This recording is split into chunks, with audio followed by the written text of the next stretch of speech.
channel Ngulik Horor.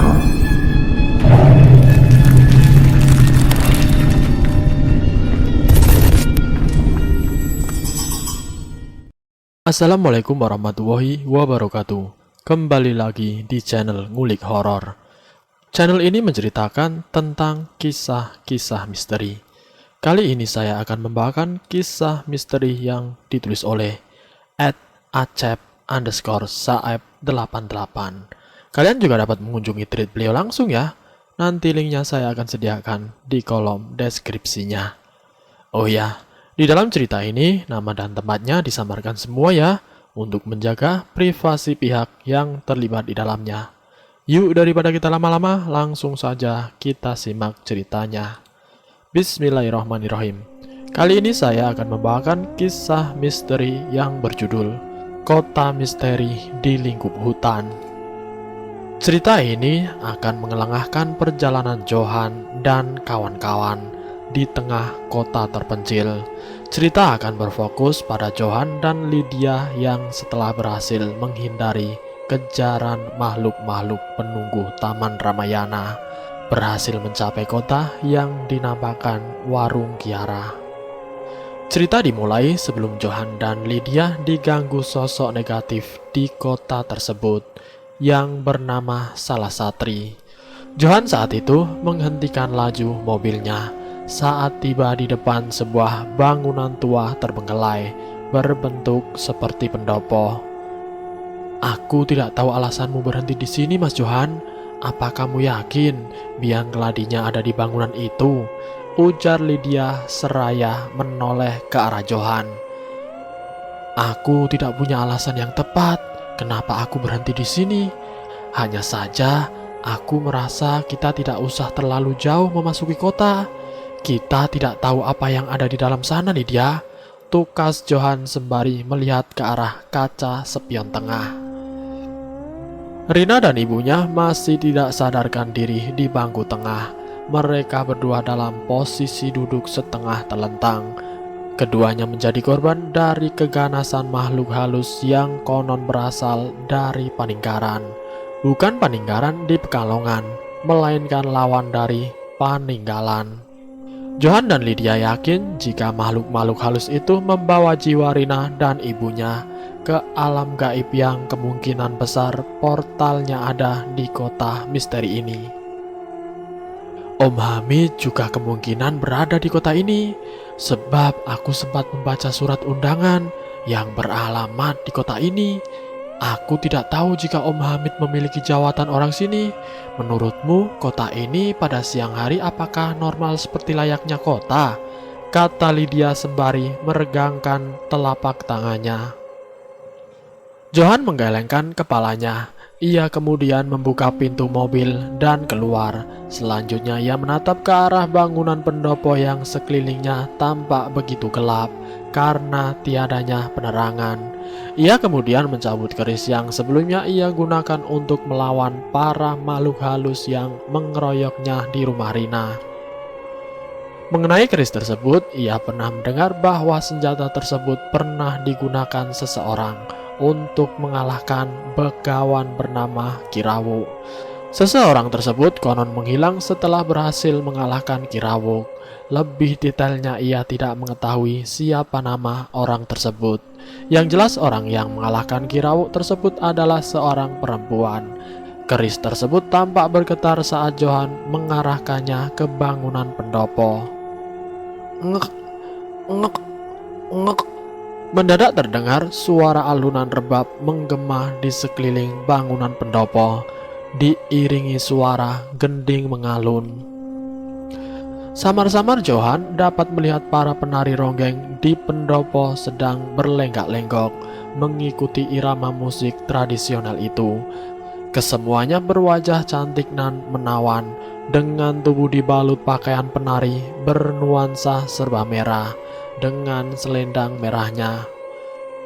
Tidak terlihat Rina dan ibunya di antara mereka. Juga baik penari maupun penonton, semuanya adalah perempuan. Jadi Om Hamid tidak ada di sana, ujar Lydia yang baru saja muncul di samping Johan. Lalu kemana lagi kita akan mencari? Tanya Johan seraya melanjutkan. Mungkin rumah jawatan ayahnya Rina berada di dalam kota. Sayangnya kita tidak memiliki petunjuk detail. Apa kamu sempat melihat detail alamat di surat undangan itu? Aku cuma ingatnya lokasinya adalah di warung Kiara. Soal lebih detailnya lagi aku tidak ingat. Tukas Lydia seraya mengerutkan kening, pertanda sedang berusaha mengingat. Mendadak terasa angin berhembus menerpa tubuh mereka berdua. Sekelebat bayangan berkelebat di belakang mereka berdua. Johan dan Lydia pun menoleh kemudian mengedarkan pandangannya. Kelebatan bayangan itu semakin saja sering muncul seolah ingin menunjukkan keberadaannya kepada dua orang asing itu. Kuntilanak itu, ucap Johan saat melihat sosok yang berseliweran itu. Tapi kok dia tidak mengikik ya? Apa cuma halusinasi mataku saja? Aku juga melihatnya, itu hanya ulah orang iseng.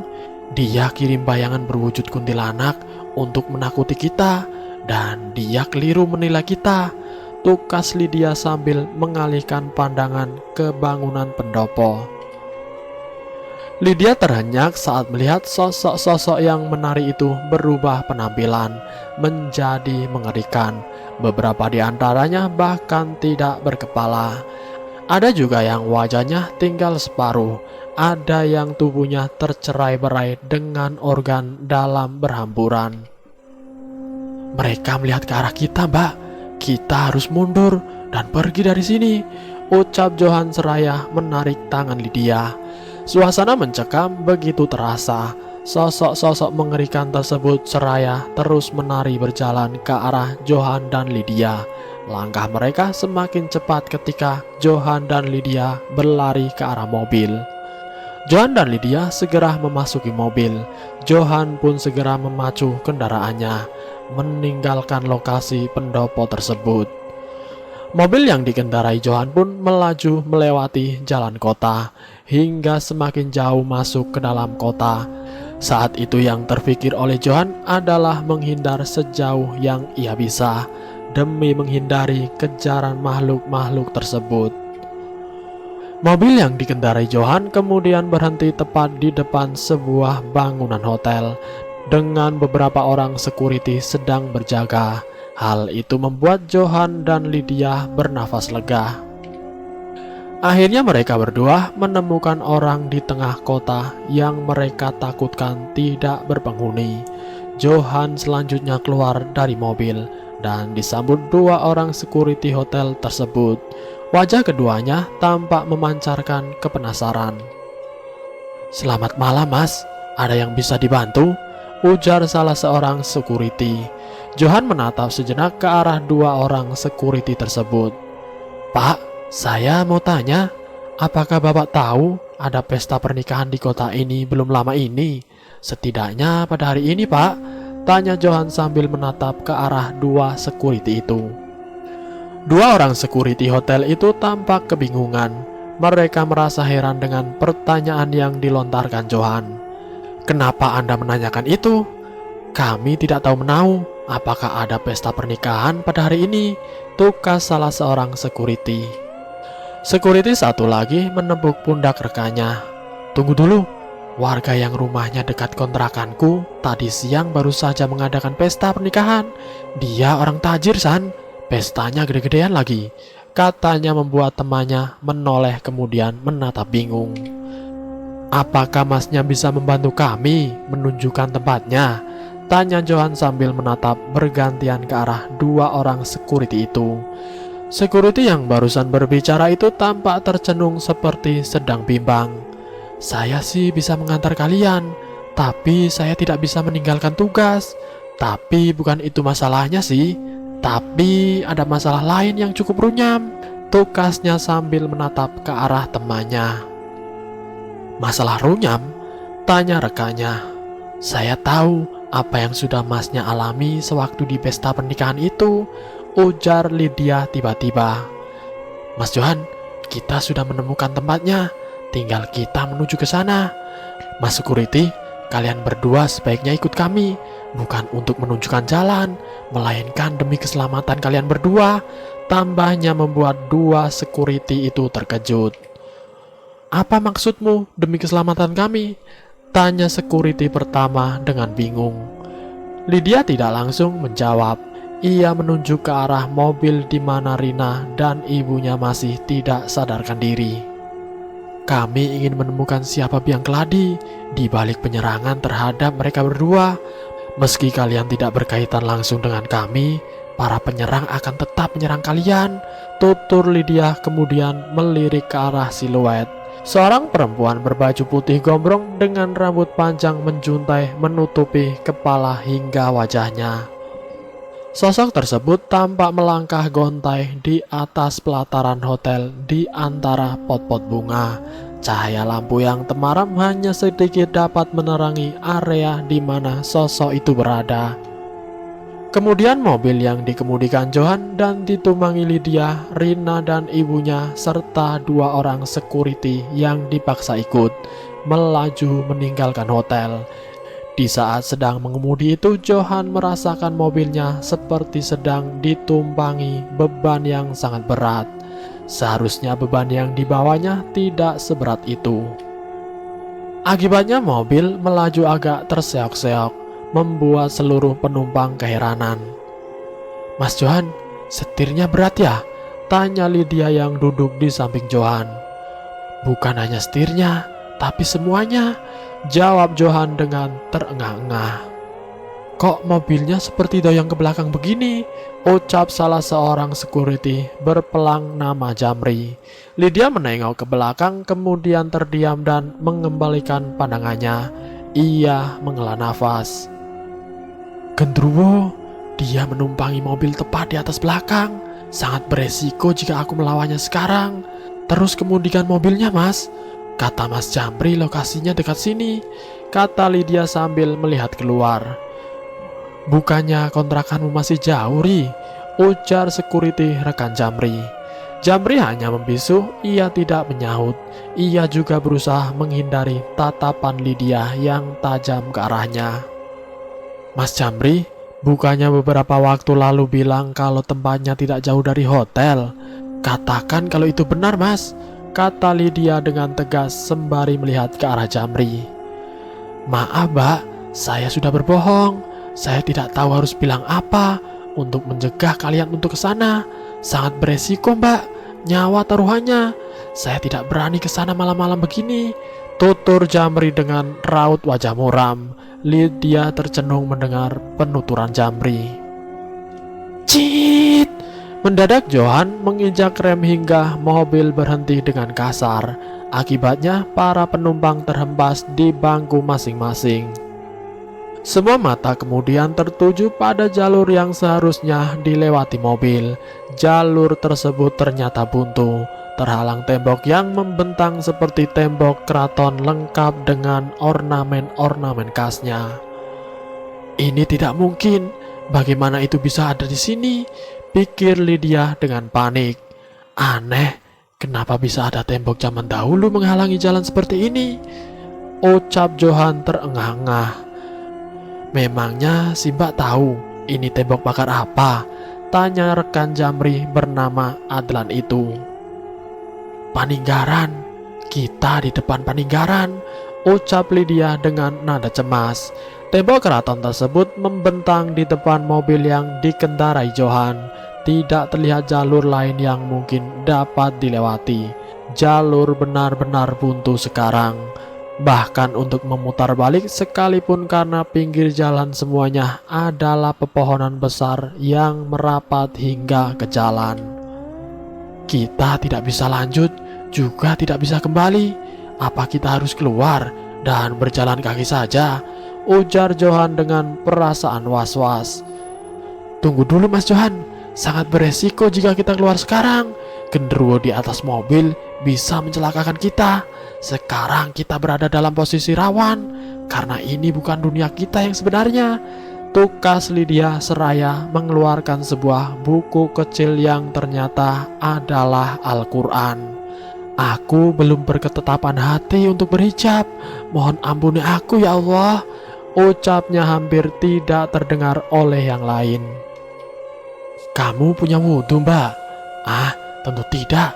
Tadi mana sempat kamu berwudhu, kata Johan menjawab pertanyaannya sendiri. Mbaknya lulusan pesantren bukan? Tanya Adlan tiba-tiba.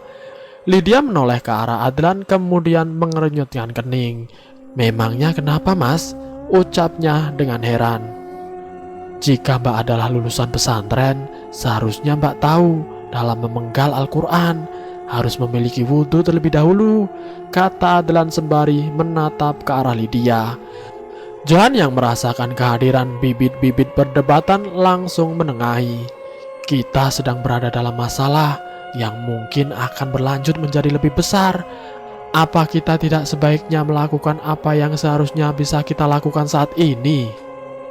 Tidak ada yang bisa kita lakukan. Kita sudah tiba di tempat yang kumaksud. Kontrakanku seharusnya di depan sana. Setelah barisan pepohonan ini, di sana ada komplek perumahan elit.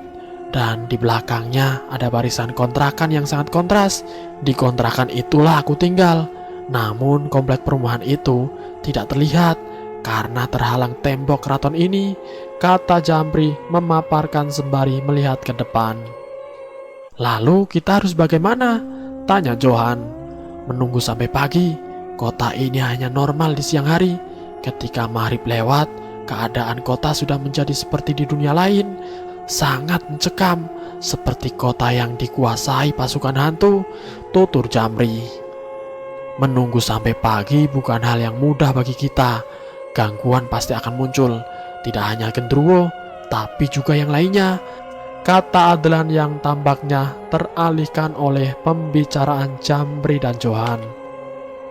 Bruk, bruk, bruk. Mendadak terdengar suara gedoran dari luar mobil sebelah kiri. Saat semuanya melihat ke arah sumber suara, tampaklah banyak sekali penampakan horor sedang memukuli jendela mobil.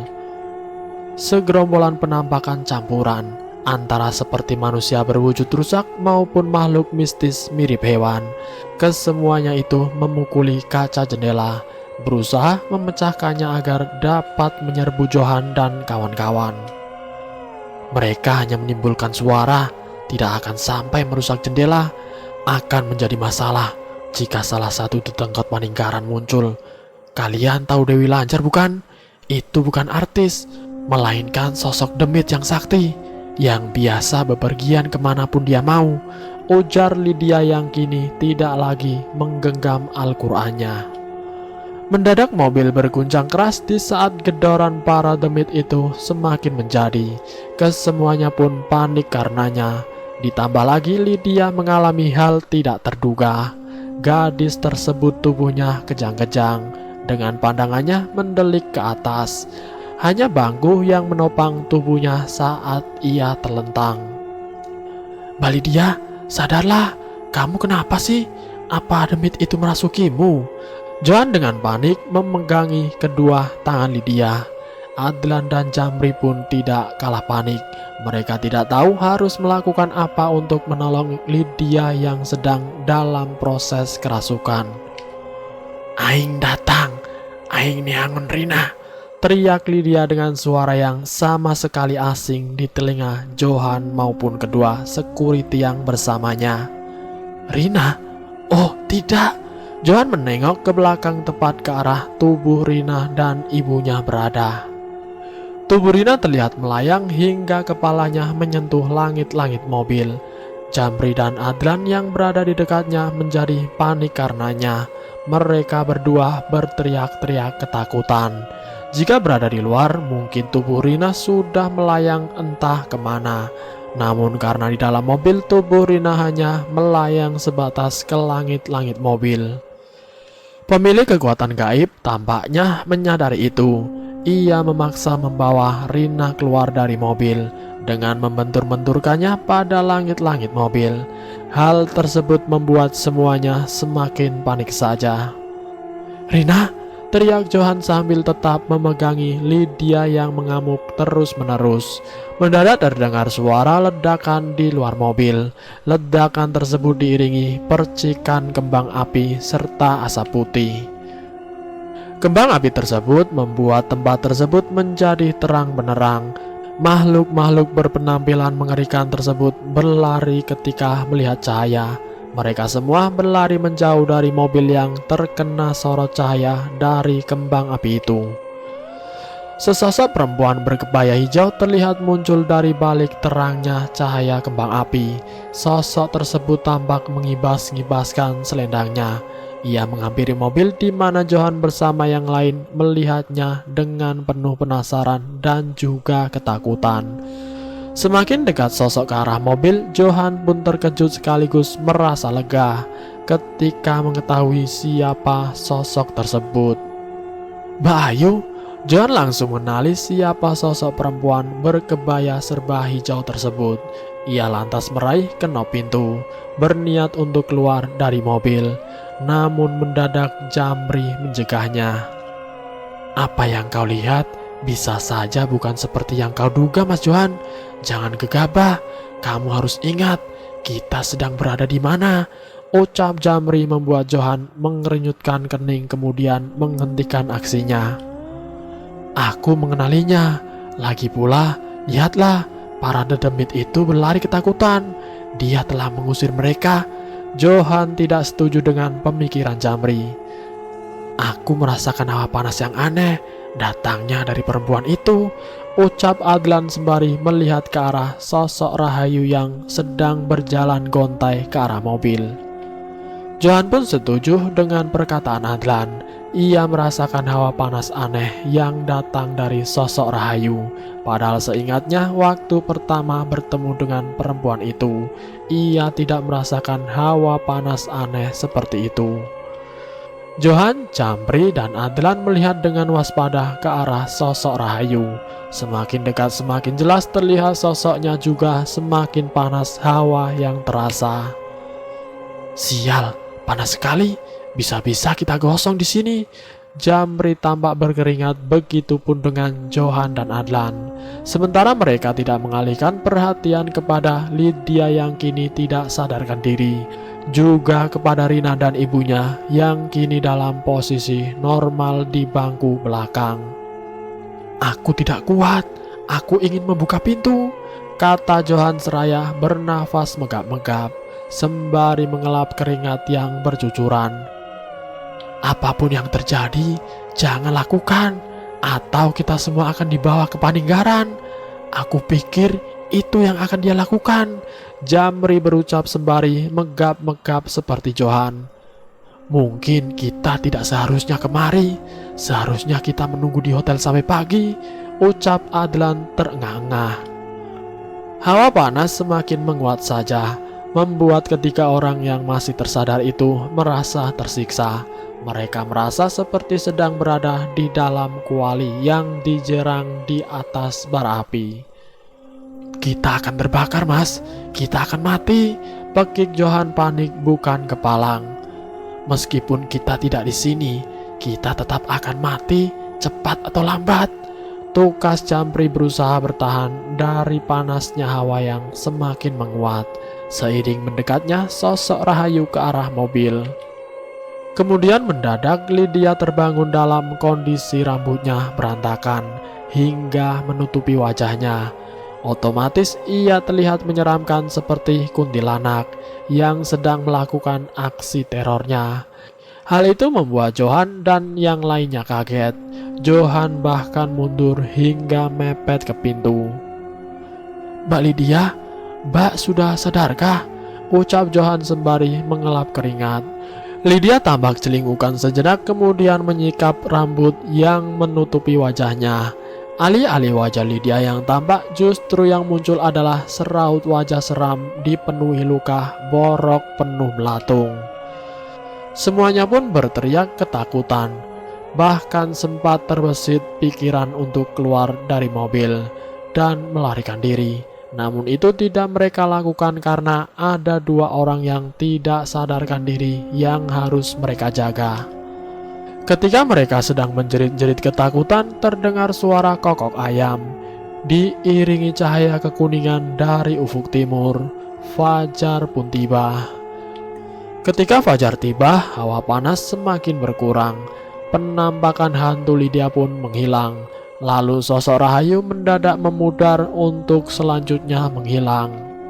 Namun sebelum sosok Rahayu menghilang, terlebih dahulu ia berubah wujud menjadi sesosok nenek-nenek berkebaya oranye. Dewi Lajer, gumam Johan saat mengetahui siapa sosok itu sebenarnya. Entah kenapa, sosok itu sangat mirip dengan almarhum nenekku. Apa hubungannya dengan almarhum nenek? Lanjutnya, saat sang mentari semakin menampakkan diri, tembok keraton perlahan menghilang, menampakkan jalan menuju ke sebuah gerbang komplek perumahan. Kita bisa melanjutkan sekarang, ucap Lydia yang tanpa disadari ternyata sudah sadarkan diri. Hei, kemana saja kau? Dasar lemah, berondong Jamri yang merasa kesal karena Lydia baru sadar. Lah, aku kan tidak kemana-mana. Maaf, aku ketiduran, tukas Lydia dengan nada bingung. Kamu bukan ketiduran, Mbak. Kamu kerasukan. Bahkan kami hampir memukulmu, kata Johan sambil menatap gusar ke arah Lydia. Apa? Itu tidak mungkin, Lydia berucap lirih. Ia kemudian terengah saat melihat wajah Johan, Jamri, dan juga Adlan tampak memerah dengan keringat yang masih mengucur. Kalian kenapa? Kalau marah tidak sampai sebegitunya juga kali, umpatnya. Kita diserang, Dewi Lajer pelakunya. Kita hampir mati terpanggang di dalam sini. Untung saja mobil tidak meledak, kata Jamri. Lydia semakin terpengaruh mendengar penuturan Jamri. Dewi Lajer, itu tidak mengherankan, karena kita sempat menyeberangi perbatasan menuju dunia mereka, ucapnya. Mas Johan, kita sekarang bisa lanjut. Kita hanya tinggal memasuki jalan komplek perumahan. Nanti kita akan menemukan salah satu rumah besar. Karena baru mengadakan pesta, maka tendanya masih ada. Itu akan memudahkan kita menemukannya, ujar Jamri. Johan mengangguk, kemudian menyalakan mesin. Ia selanjutnya mengendarai mobilnya hingga memasuki komplek perumahan. Komplek perumahan nampak sepi. Mungkin para penghuninya belum ada yang keluar rumah. Hingga 100 meter kemudian mereka menemukan sebuah rumah besar bercat putih dengan tenda biru di halamannya. Mereka pun tiba di tujuan. Pintu gerbang tampaknya terkunci. Johan melirik ke arah pintu gerbang rumah yang berada di sebelah kanan jalan itu. Mendadak terdengar suara seseorang berteriak dari balik pintu gerbang tersebut. Bukakan pintu, tolong! Ada orang berteriak dari dalam sana, ucap Johan seraya membuka pintu mobil.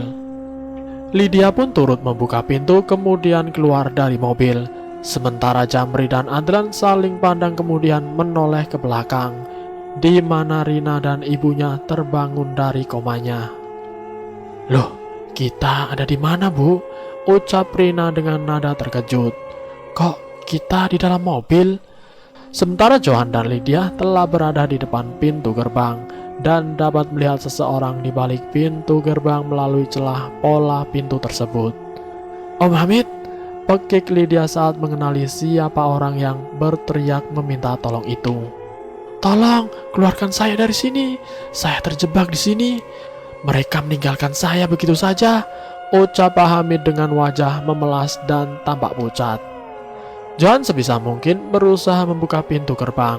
Lydia pun turut membantu.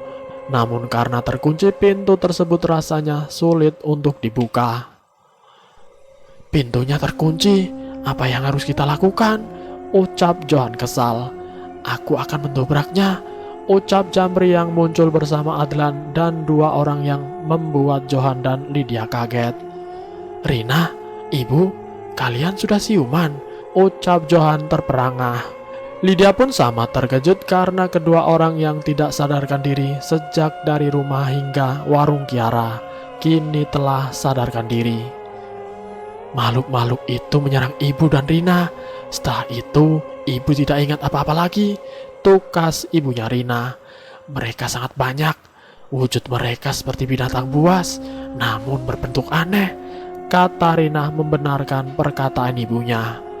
Saya tahu kok, saya sempat menghadapi mereka sebelum Mbak Lydia datang, tukas Johan.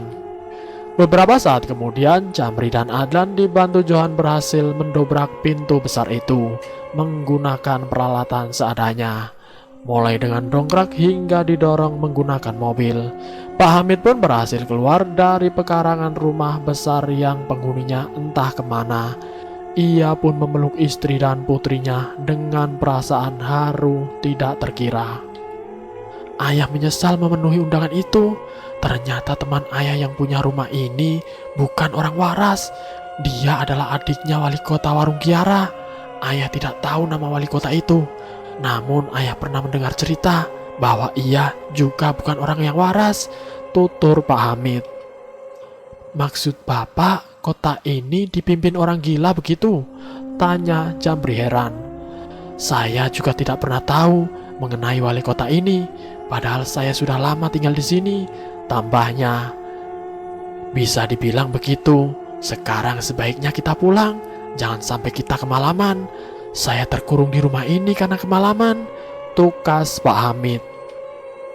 Setelah itu semua orang pun memasuki mobil dan meninggalkan komplek perumahan yang sepi itu. Sementara Jamri dan Adlan memutuskan untuk ikut bersama rombongan. Mereka tidak berniat kembali bekerja di Warung Kiara. Mereka ingin mengadu nasib di tempat yang lebih baik. Dan selesai. Itulah kisah misteri yang berjudul Kota Misteri di Lingkup Hutan. Semoga kisah kali ini bisa menjadi pembelajaran buat kita semua, agar kita lebih berhati-hati lagi. Jika kita ingin bepergian kemanapun kita pergi, kita harus tetap berdoa dan memohon perlindungan kepada Allah Subhanahu wa Ta'ala. Semoga kisah ini tidak dialami oleh kita semua. Semoga kita selalu dalam lindungannya. Terima kasih sudah mampir di channel kami. Jika kalian tertarik dengan video kami, silahkan tekan tombol like, share, dan komen. Tekan subscribe untuk mengikuti video kami selanjutnya. Wassalamualaikum warahmatullahi wabarakatuh.